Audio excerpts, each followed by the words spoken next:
আল্লাহ কয় ইন্নাহু মিন ইবাদিনাল মুমিনিন, এই ইব্রাহিম হইল আমার মুমিন বান্দাদের মধ্যে একজন।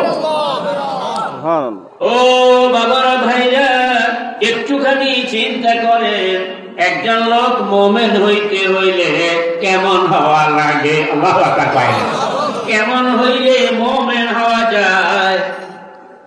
আর যেখানে আল্লাহ নিজে কইছে মুমিনরা আমার বন্ধু, আর আমি মুমিনদের বন্ধু, ওর কথা কয় না তারা। মুমিনের সঙ্গে আমার প্রেমের খেলা চলে।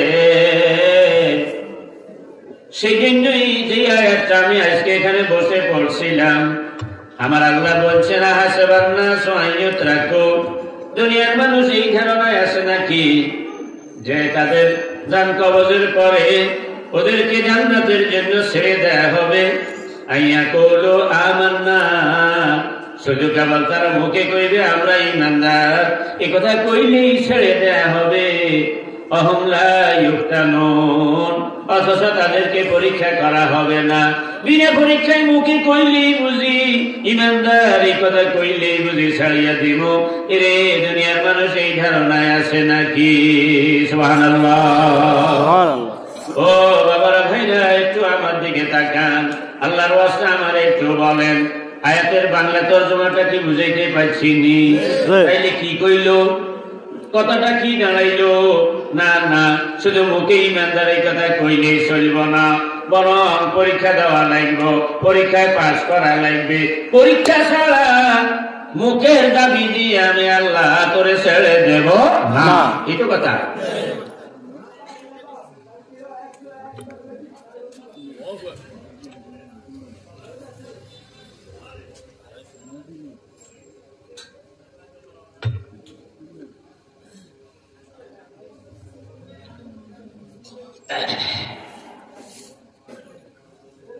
ভাইও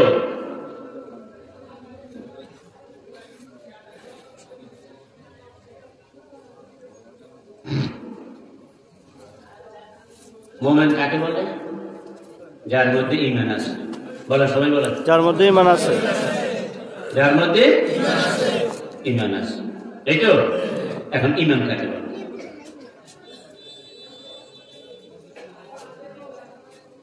قال رسول الله صلى الله عليه وسلم لا يؤمن أحدكم حتى يكون هواه تبعا لما جئت به।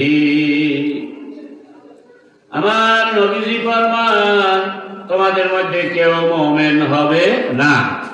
কি কয়? কি কয়? বলেন বলেন, সবাই বলেন, কি কয়?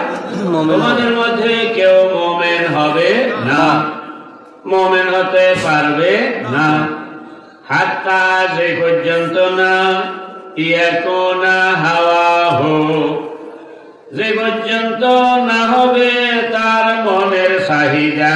তার মনের, জোরে কয় না, তার মনের, যে পর্যন্ত না হবে তার মনের চাহিদা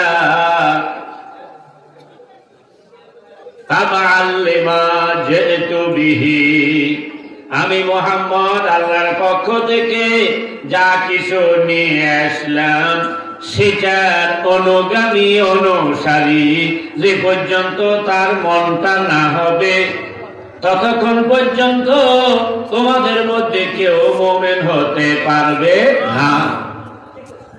কথাটা একটু খেয়াল করেন, আমার আলোচনা প্রায় শেষ।